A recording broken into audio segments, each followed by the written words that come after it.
Okay, so welcome to the second day of the conference. It's with great pleasure that we start the day with Claude Martini, which is CEO and founder of Zeliat System. And besides being a full-time practitioner, it's always give great contribution to the research in mathematical finance. For example, on volatility, rough or not, we will see. And for today, he promised a very applied topic. Let's see. We can start in Japanese side. The short is from Japan. Okay. So many thanks for the kind introduction. Many thanks to Minton and the LSE for the invitation on the very warm and fruitful atmosphere, as usual. So this talk will be very, very applied in a financial engineering spirit, let's say. This is real-life stuff. And we will, in fact, build upon a breakthrough in surface volatility modeling by Jim Gazral and Antoine Jacquier, which was a SSVI model. We're going to see what it is, okay? And in fact, we're going to refine this model and to see what it is useful for. And also, we're going to reparameterize somehow this model to make it more useful in practice, okay? So let's here is our agenda. First, we will make a few reminders on the surface SVI model.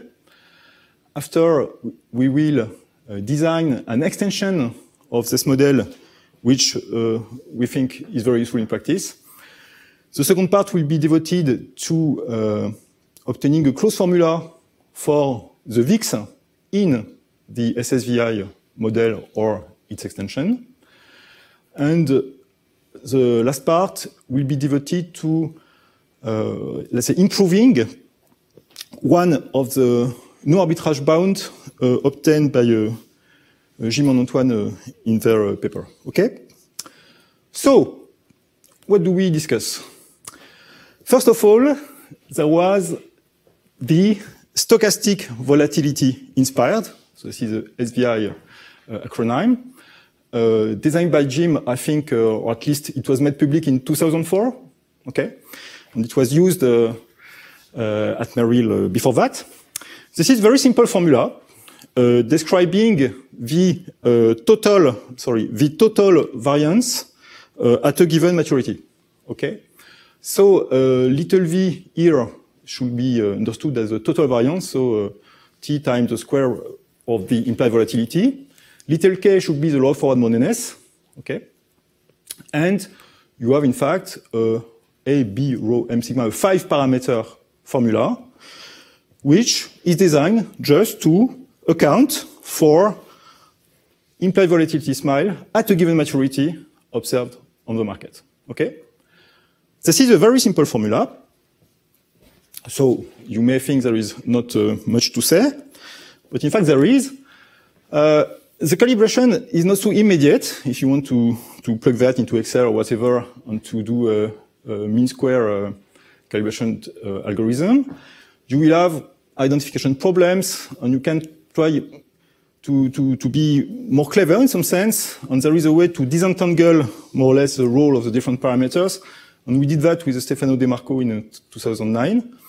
And we have a method named quasi-explicit calibration of SVI, which is more or less the standard for that, okay?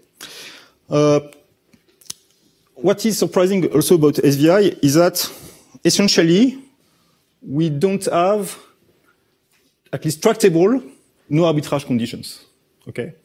So no arbitrage conditions at a given smile mean that your option price, when you plug this into the Black-Scholes formula, should be convex with respect to the strike, okay?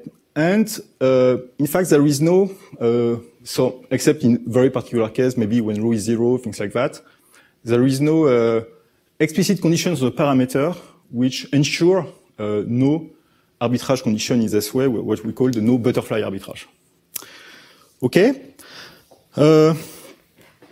What should be said also about SVI is that it fits super well. It's amazing. I would say it's even difficult to find implied vol slice, at least on the equity markets, on which SVI does not fit. Okay? Okay, so that was the start. And of course, the natural question at this stage is, this is at a given maturity. We would like to explain the whole volatility surface. So we would like to extend this to a whole surface parameterization. Okay? Many people try to do that, including myself and my team at Zeliad. We didn't succeed at all. And the first success was by Jim itself and Antoine Jacquet, who did in 2012, they proposed this parameterization of the full total variance surface. Okay? So what are the guys here? W will be the total implied variance, so the T times the square of the implied vol, okay? And if you look, K, as usual, will be 0 for harmonious, and you see that if you set K to 0, this will sum up to 2, and so you will get theta, which means that theta should be the at the money forward total variance, okay? You've got a correlation parameter, which is fixed, rho, and let's say a curvature parameter, it tends to be like that, which is phi, and which is allowed to depend on the maturity through theta. Okay? Okay. So, there are several things to say at this stage. In fact, an important thing is that theta is assumed to be a parameter. Okay? This means that you have a continuous curve, which is the at the money total variance curve, which should be taken as a parameter, and then you've got the rho and the phi curvature function. This is quite unique, in fact, in the literature. If you want to think about other classical models in equity volatility modeling, for instance, if you look at the Bergomi approach, Bergomi takes rather the variance swap curve as a parameter, okay, or not the ATM total variance. I mean, this is a choice. It means if you take a risk bottom view, people need to model and to design a historical database of risk factors. It might be completely relevant and legitimate to choose to take as a risk factor ATM total variance. Why not? You could do that. It might be relevant. Okay, but from a trader on the front office point of view, that's what the initial point of view of Lorenzo Bergomi. It might be more relevant to use instead the variance swap curve. Okay, and we'll see in the VIC section of the talk that in fact it's possible to achieve this, to reparameterize SSVI so as to work with the variance swap curve instead of the at the money total variance curve. Okay. You can stay with non-parametric phi if you wish, but it's easier, since we look for tractability, to design a parametric family with few parameters, and Jim and Antoine propose several families in their paper, among which just one, which is which works very well and is very easy to deal with. Okay, so a power law family with a scale parameter eta and the power parameter lambda. Okay. You can observe also that at a given maturity, so if theta is fixed, it's easy to check that SSVI slices, slice means at a given maturity, are a subfamily of SVI slices. And at a given maturity, you have, in fact, only 3 parameters, which are theta, the curvature, phi of theta, and rho.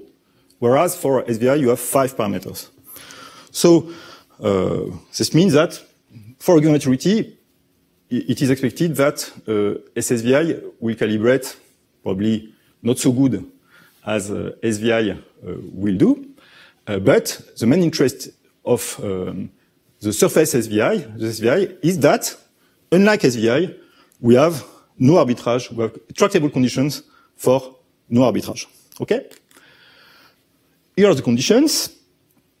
So, okay, those conditions correspond for the theoretical, let's say, point of view to the fact that there should be some underlying model with a martingale. So you can cast this into conditions on call prices or put prices, and then you can recast those conditions in implied vol or total variance. Okay, and so you have two types of conditions. You have so-called no calendar spread condition, which correspond more or less to the, let's say, the fact that you should have the convex order on the marginals of the process. So these will be the two first conditions. Okay, so theta should be increasing with respect to t. And you have this condition on the function phi, okay, which depends on the correlation. You can observe also that this coefficient is always larger than 1.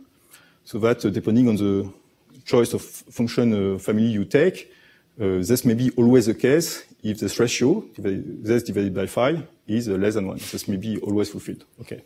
So this condition may be active or not, depending on the family you choose. Okay, so the two first conditions are no calendar spread conditions. And the last one is a condition for, at a given maturity, a condition for no butterfly arbitrage. An important thing to say is that those conditions are necessary and sufficient for no calendar spread arbitrage. And this one is only sufficient. Okay? It's a tractable sufficient conditions, and the exact condition is far less tractable. We'll discuss this in the last part of the talk. You can observe also that if you take theta to 0, this will become the active in the minimum, and so the last condition implies that this should go to 0. Okay?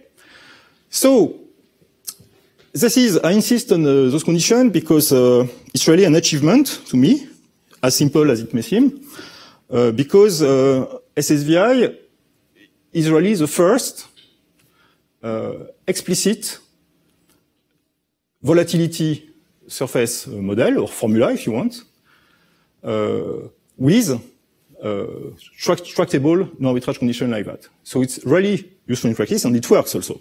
Okay? So it's really very important. Okay. Now, what it is used for. People typically use it as a first step before calibrating a traditional model like Eston, local vol, local stock vol, or whatever, as a kind of a pre-calibration smoother to get rid of outliers, things like that. Okay, this will be typically a front office usage.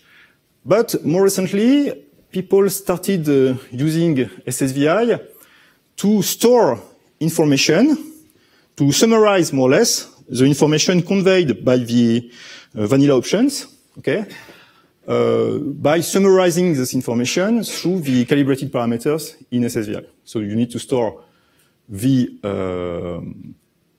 forward curve first, then the ATM total variance curve, and the calibrated parameters, which could be a rho, the correlation, and if you take a family like the one I show, eta and a lambda, for instance. So it's very compact.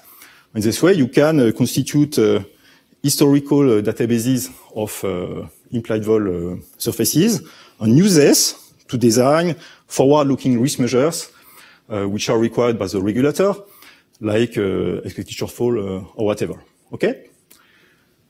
Okay, so SSVI is widely used on equity. It was designed on these markets. But it is also used on FX. And its usage on FX is very natural because on FX markets, quotes are already in implied volatility. Okay?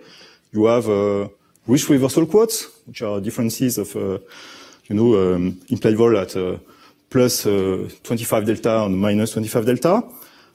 Strangle quotes in the same spirit. So it's very natural to try to calibrate implied vol surface formula on FX markets. Okay. By the way, we did that at the Iliad, and it works remarkably well. And we are a bit, let's say, taken by time, but we will try to discuss this soon. Okay. So I can confirm that SSVI works super well, also on FX markets. Okay. A very important point to say also is that it is very easy to implement, unlike SVI, even if it is a surface or not a slice, because the role of the parameters is more clear. Okay. So really, it's a matter of few lines of code. If you go to you code the formula, you plug the parameters into some minimizer in Python, SciPy, whatever you wish, and it just works. Okay. So this is SSVI. Okay. Now SSVI has two shortcomings, despite all the good I say about the model. Okay. I don't like the word model, by the way, because it's not a model. Okay. It's a formula. There's no real model. There's no dynamic. Everything is static. It's just a formula. So if I say model, it's a bit abusive. I will try to avoid to do so. So what are the two shortcomings of SSVI? The first one is that the correlation coefficient is assumed to be constant. This is not very natural. Okay.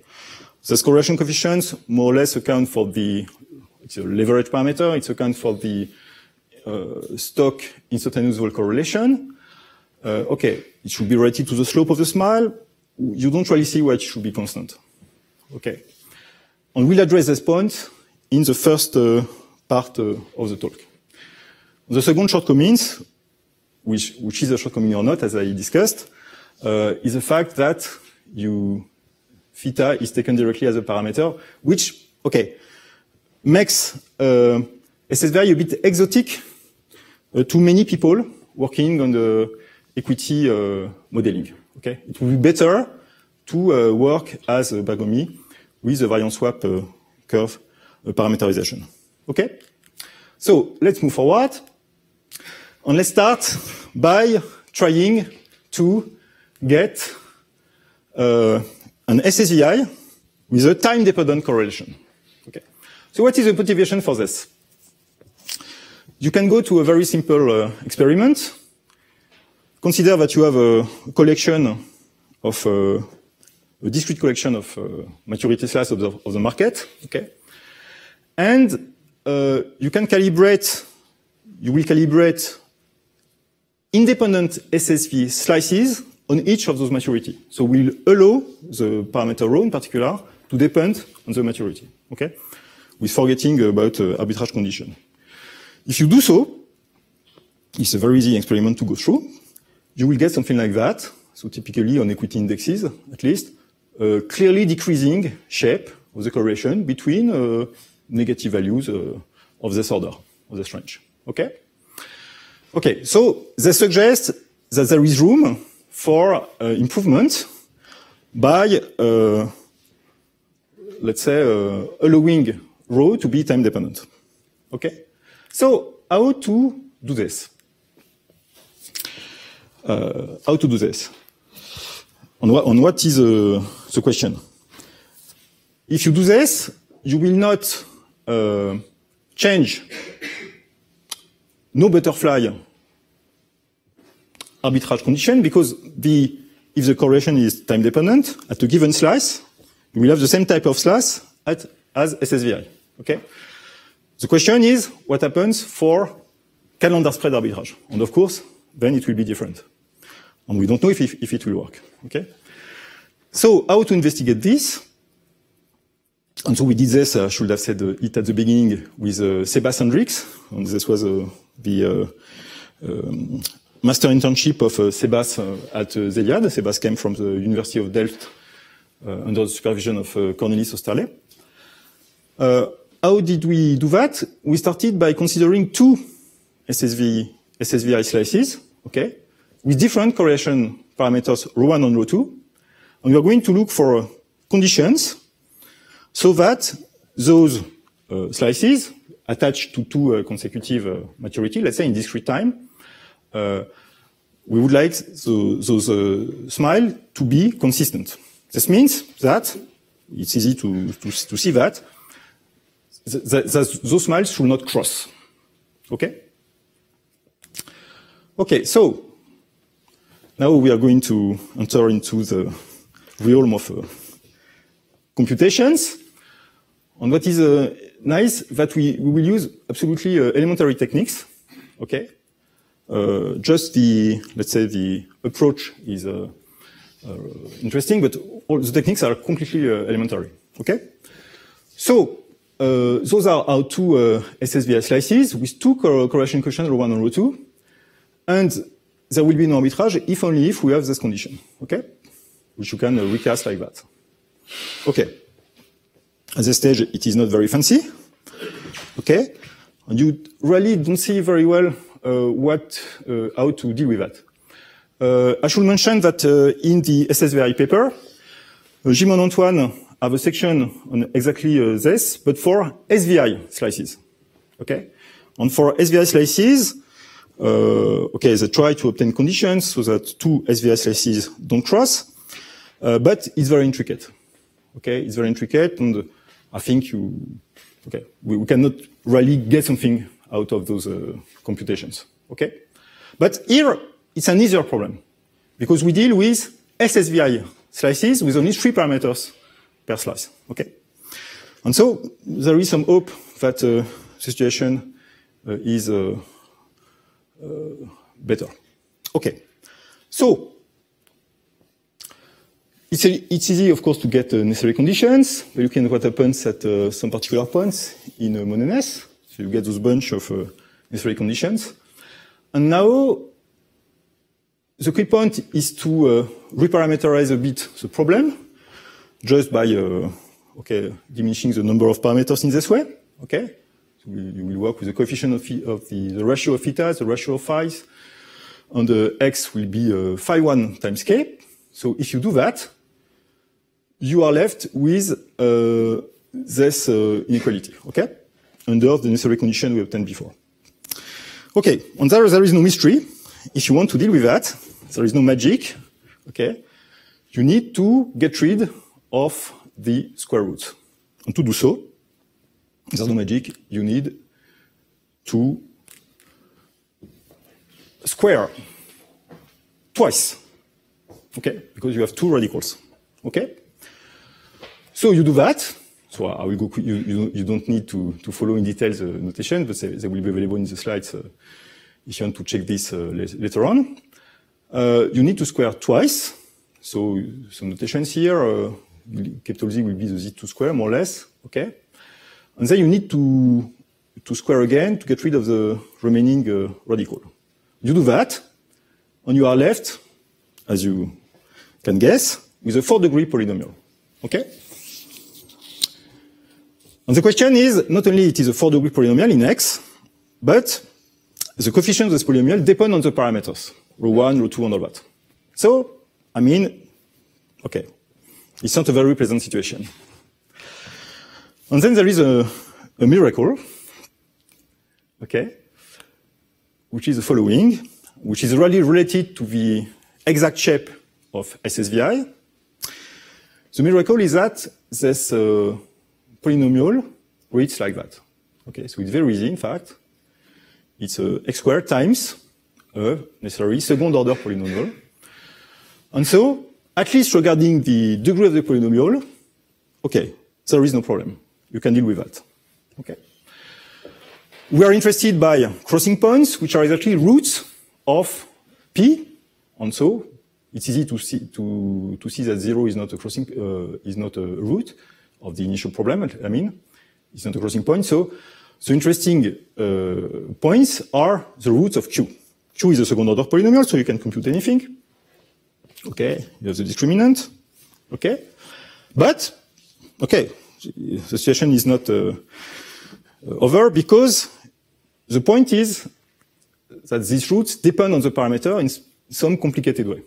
Okay, okay, and then you need also to go back to the initial problem because we square twice, so maybe we have we deal with the roots of the minus problem and not the original one. And so we need also to deal with that. Okay? So you can do this in 5 easy steps. And they're easy once they are done, of course. Okay? Ex post. But otherwise you need really to design something like that. Okay, so the first one is that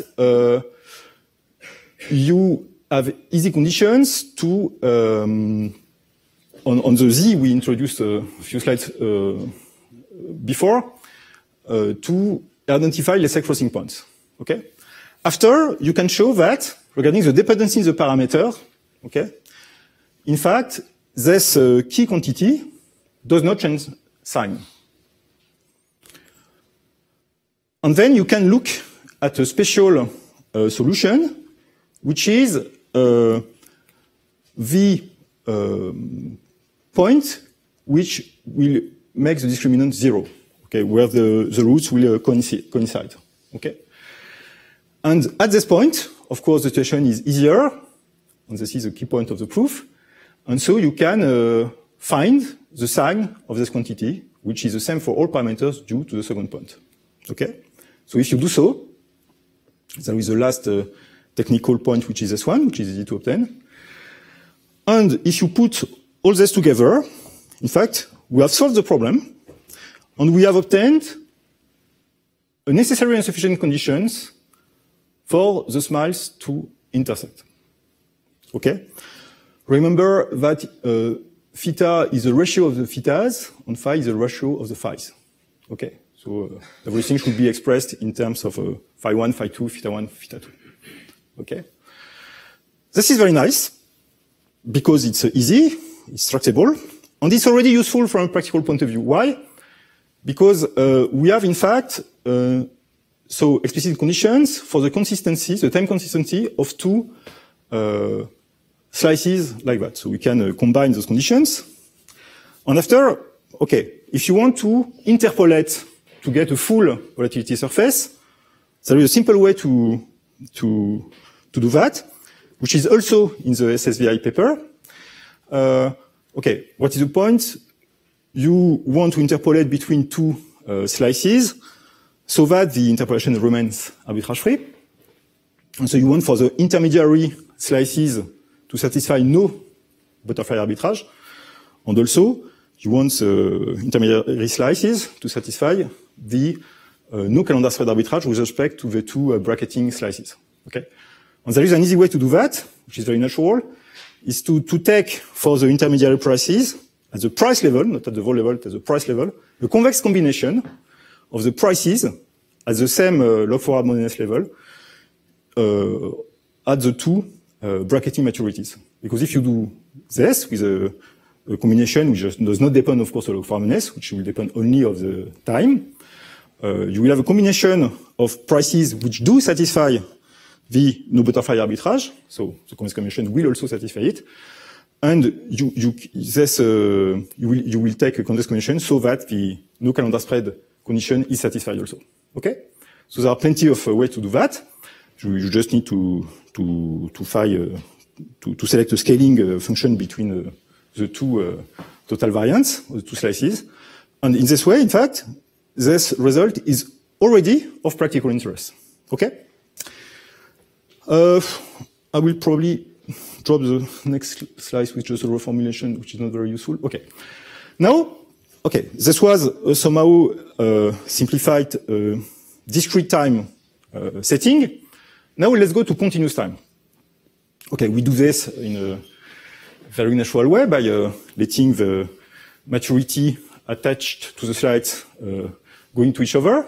Okay, and you obtain, if you do this formally, the following conditions. So gamma will be this quantity, which appears already in the no arbitrage conditions by Casal and Jacquet. And there is this new stuff, which is so little delta, which is theta times the derivative with respect to theta of rho. Okay. We assume that rho is a function of theta. It's a natural time scale. Okay. Then you have this statement. There is no calendar spread arbitrage. This is what we looked for. If only if, of course, we have this condition. And we have this new condition, okay, associated to one of those two ones, which in fact generalizes the Ghazal and Jacquet no calendar spread arbitrage condition. Okay? And you can check, indeed, that if you set delta to 0, which means that rho is constant, you refine again, this is a sane consistency check, you refined Gersdal-Jacquier no calendar spread arbitrage condition. Okay? So, now this is a bit heuristic. Okay? Of course, it is the right result. We just pass to the limit. Now you can also prove this directly just by investigating this quantity. Okay? Everything being fixed. You look at this derivative, and you want for the derivative to be non-negative, whatever the log for harmonious level. Okay?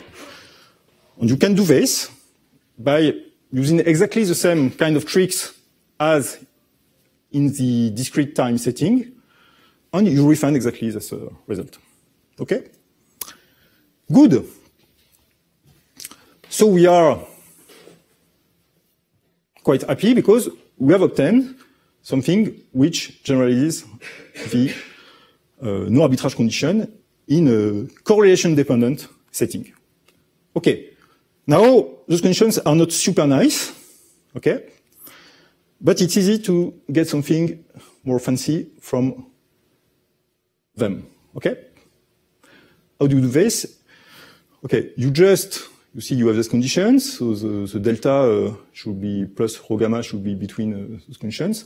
And the trick is just by writing this as an ODE, where U is an unknown function, okay? So you do this. And you obtain this, let's say, representation formula, which is very useful in practice, which is following. So gamma is the quantity which is related only to the curvature function, the derivative with respect to theta of theta phi over phi. Assume it is less than 1, then there is no calendar spread arbitrage, if only if rho is of this type, where U is any function between -1 and 1. Okay? And this is important because in the same way as Jim and Antoine, we can design parametric families for rho using this formula. Okay? So more precisely, you will choose typically a parametric family like the power law family for phi. You can check that it, I think it is written, yes. You can check that it satisfies this condition, okay? And naturally, given the shape of this differential here, if you take a power law family, you will choose another power law family for you, and this will yield an explicit formula for rho. Okay. This way, you can get explicit parametric families for the correlation associated to the choice you perform for the curvature function. Okay. Okay. So you do this, it works, and you can this way generate very tractable families of correlation, and families, by the way, which allow to which will contain functions of the shape of our initial naive experiment, which is a decreasing between two negative correlation levels. Okay? Okay. Now, if you go to the data, what do you observe? It works better. Sorry, it works better. Sorry, the typo. Okay. At first glance, it works only slightly better. Okay. Nevertheless, depending on the context, you may judge that this improvement is significant. We are going to show some experiments. Okay. So it's already nice, but this I'm convinced that there is room for richer family than let's say SSVI in the same way, which will lie somewhere in between, let's say SSVI and SVI slice-wise. Okay, so maybe 4 parameter slices instead of 3, things like that, and which could really be have an image from a geometrical point of view much bigger than the current SSVI. But okay, I mean SSVI and the SSVI already works not so bad. But I think that there is room for other models and for initiative in this direction. Okay, so let's look at some results. Okay, I will go to this one first. Okay, so those are calibration results on the Nikkei. I think the data is end of January this year. And so the maturity, these are increased in this way. So these are the longest maturity and the shortest maturity. Okay. You have two, so in a dot it is market, in yellow it is SSVI, and in red it is eSSVI. Okay. So you see that for the long term, SSVI works very well. Okay. And so eSSVI will do, because eSSVI is contains SSVI as a particular case, of course. But you see that for the short term, SSVI is really constrained by the fact that the correlation is constant. The calibration of the coefficient will be mostly driven by the long-term options. And so the calibration for the short term is not very good. Of course, you calibrate perfectly at the money by construction, because theta is a parameter of the model, but otherwise you are a bit off. Okay? And eSSVI allows to obtain a much better fit for short-term maturities. Okay. Of course, we have much more parameters. This is, by the way, a 3-parameter family for the correlation. Okay, so we just had 3 parameters. Okay, so already for this, okay, this may be useful to, let's say, liberate a bit the slope adjustment in SSVI for short maturities. Okay, an important point, just quickly, even if it is obvious for many people here, let's look at those graphs. The graphs are the same, but in price scale. Okay, so you have the price error in bips of the forward, bips of the spot, let's say. So green is SSVI and red is eSSVI. And you see that eSSVI is much closer to 0, so this is a very, very good fit, than SSVI. And you have this strange shape, but what I want to insist on is the fact that both goes to 0 very quickly for short maturities when the strikes become large in absolute value, okay? And this is important because, okay, many often you see that short-term SMAL are completely off for large strikes, but I mean, this is completely innocuous because for large strikes, the price does not depend on the volatility, okay? And so your price error will be 0, even though if your vol smiles seem to be off with respect to the vol smile of the market, okay? Because the price does not depend on the volatility, okay? This is related to, okay, for instance, in this region here, okay, all the prices, market, SSVI and SSVI are exactly the same to 10 to the power minus something, okay? So it's not very important. What is important is the region close to at the money. And in this region, it is important to be more accurate than the SSVI calibration. Okay? Okay, so this is all for eSSVI. And now we turn to the second part of the talk, which is the VIX section. Okay? So, let's recall some results on the VIX. So the VIX is defined, let's say, as a combination of price and calls, in fact, a discrete combination of the market, and even there is a time interpolation because it's the maturity attached to the VIX is 30 days. You may not have options available with this maturity, so there is a formula to get interpolation formula to get the 30 days missing maturity. Okay, but essentially it is like that. Okay, and you can check that for a continuous model also, it is given by the price of a log contract for the VIX square. Okay. And a remarkable formula that Jim presented yesterday, which you prove in your book, by the way, okay, is the following, which expresses the VIX or the price of the log contract in terms of the implied volatility. So sigma is the implied volatility. And you have a simple integral with respect to the Gaussian kernel. And this G2 guy is just the inverse function of, there is a typo, it's minus the D2 of Black-Scholes. Okay? And there is a beautiful paper by Masaki Fukazawa called Normalized Implied Volatility, maybe 2012, okay, where, in fact, Masaki proves that this, under no butterfly arbitrage condition, D2 is indeed invertible. So G2 is well defined. Okay, and there are many interesting things in this paper.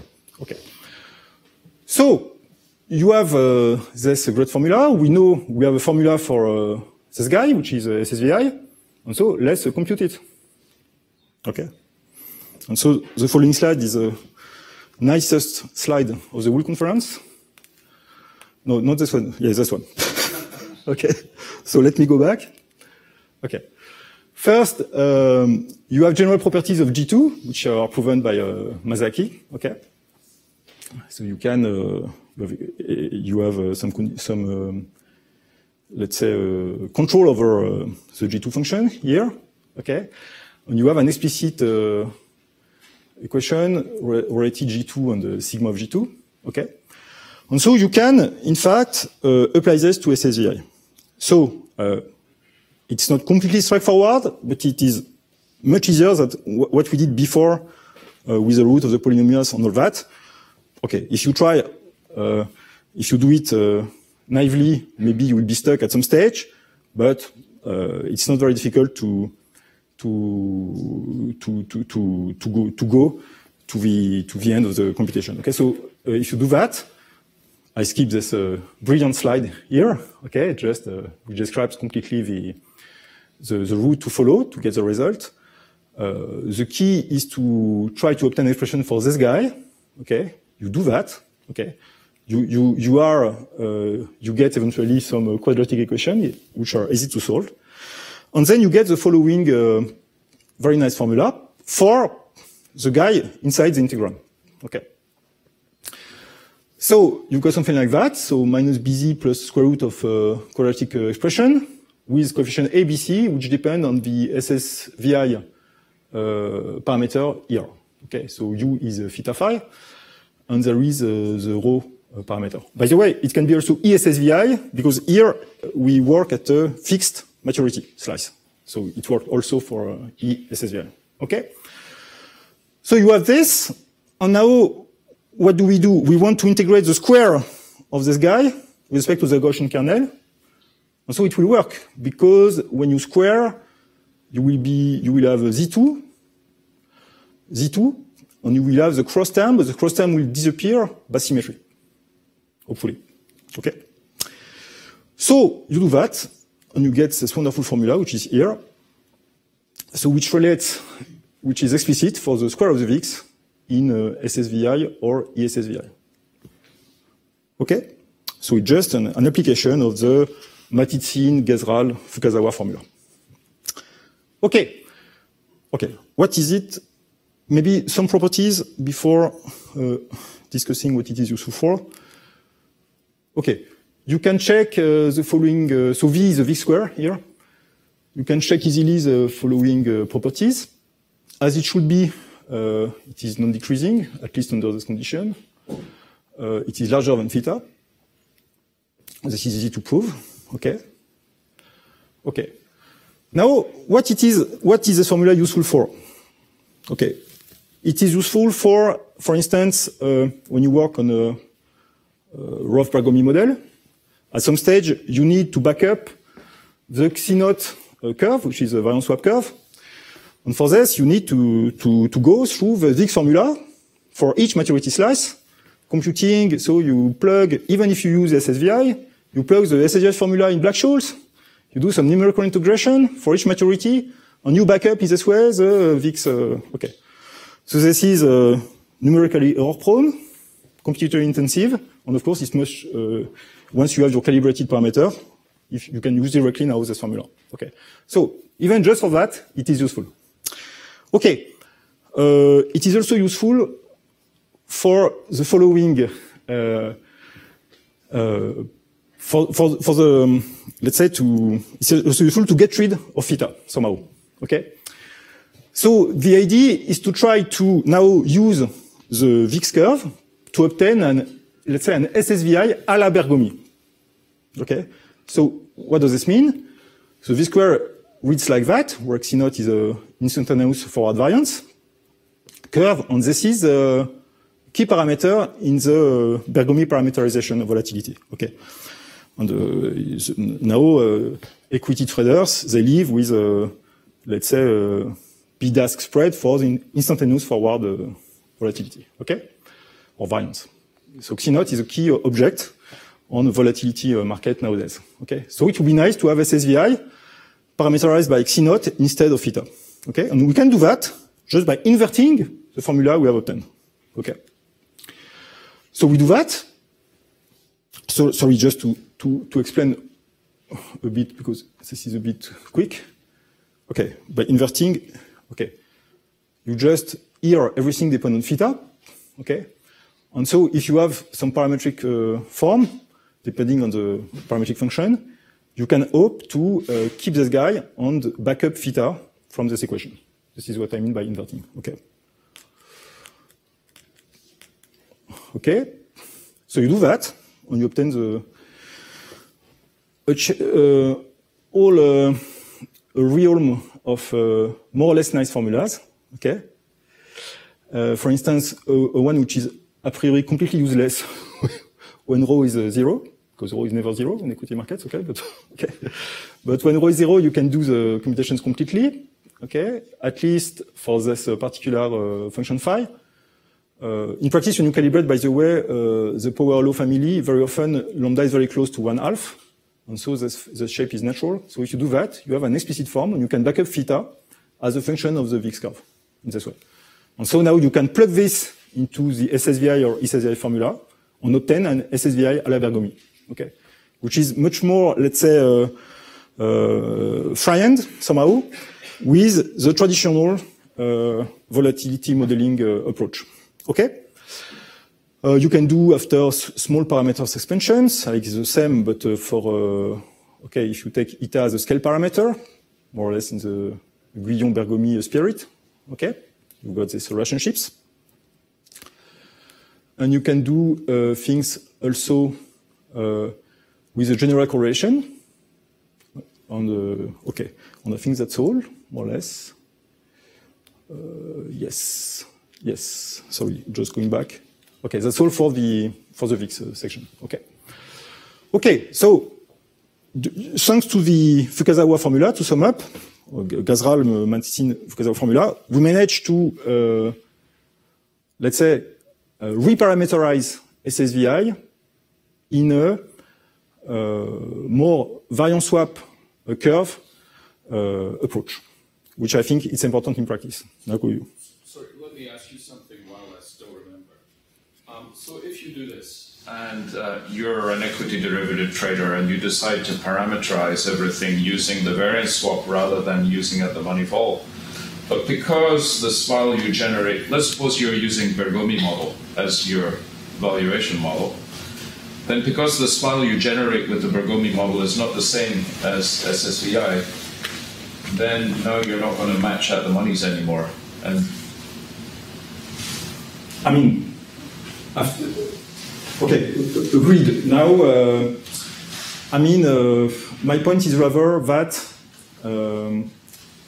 okay, traders does not know really what to do with SSVI currently because of this theta parameter, which is not the natural way. Okay, they want theta to be accounted for by the rest of the universe of parameters. And in this way, you can do it. Maybe it will not fit perfectly. Agreed. But, yeah. Okay. So I guess the question is, how far off will the at-the-monies be? Yeah. I guess I suspect you will probably not be far off. Okay, because you still have the Wool curve, and so this is a lot of parameters. More or less in the same spirit that you obtain in your rough Bergomi stuff, you obtain a very precise at the money curve, despite the fact that you use Xi naught and not theta. It should be more or less the same. So this is a good master's student. Yeah, it's more or less projects. Yes, it should be more or less the same phenomenon. Okay, how much time do I have? Okay, perfect, just perfect.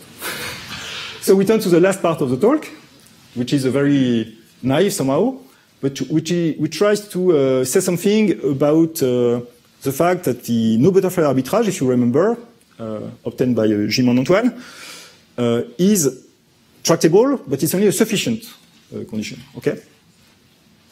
So this is the condition, okay, which is tractable on nice. There is another condition, which is less tractable on less nice, but which has a merit to be here. Okay. So, which is the exact condition, okay? And this exact condition, okay, it's not, I mean, it's just a rereading of SSVI, more or less, but in a more general, it holds in a more general setting that we call the generalized, not extended, the generalized SSVI, in a paper with Antoine, Gao Yuguo, and Leonov Cour, where we worked with any shape, okay, for psi, instead of the SSVI shape.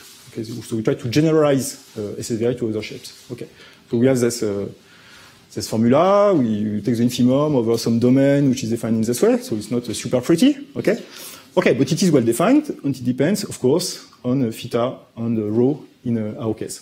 Okay, the question is how far is this guy from the exact one? Okay, the answer is here because you can do numerics, of course. This is a Ghazal-Jacquier bound, and this is the exact bound. So there seems to be some room, okay, for improvement. Okay, so what you can do, you can observe two things. That although the bounds, the theoretical bounds, is untractable in most cases, for -1 and 0 for the correlation values, it is explicit. So you can try to do something like that, okay?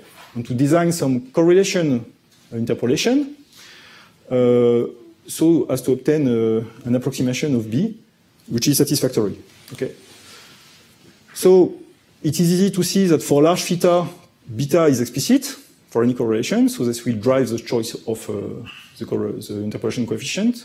So you do this, and you obtain an explicit formula, and it works not so bad.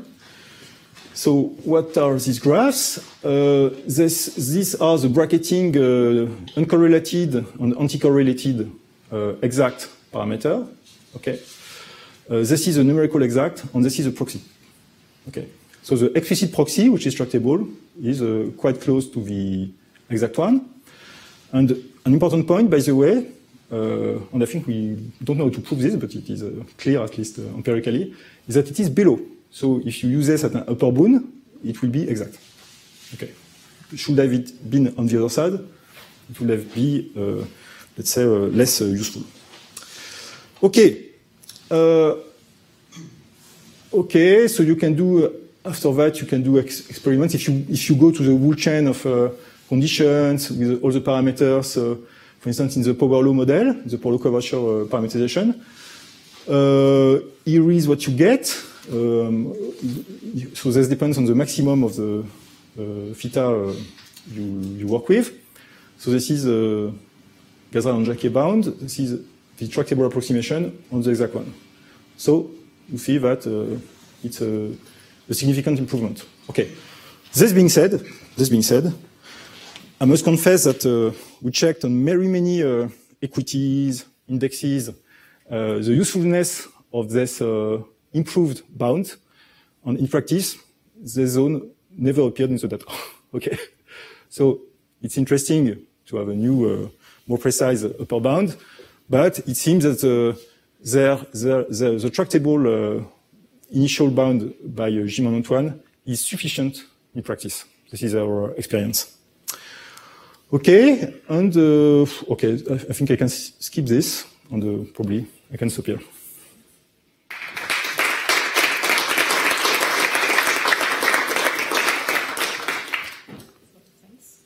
Are there questions, comments?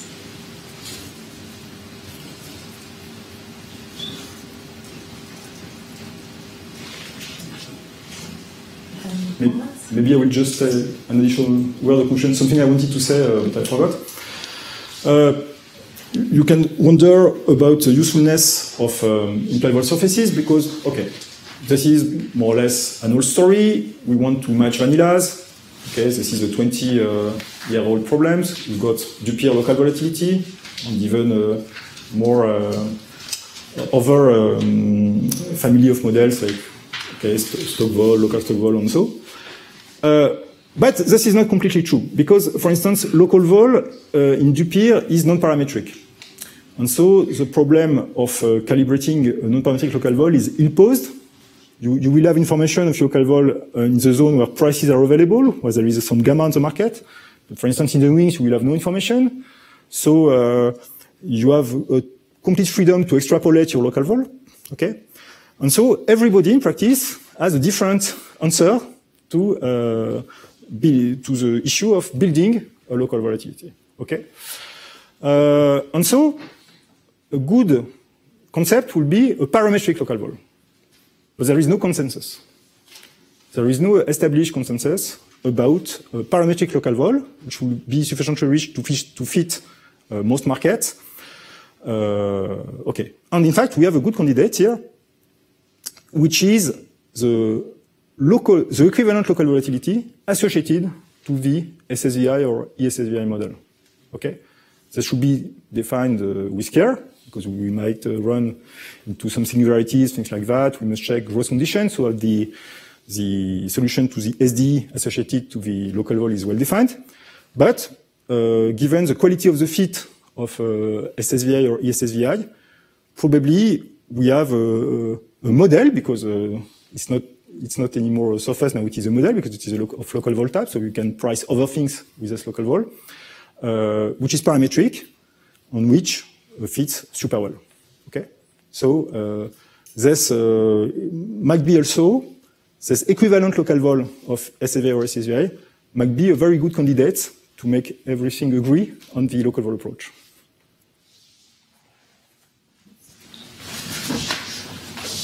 There are no comments, and let's thank Claude again.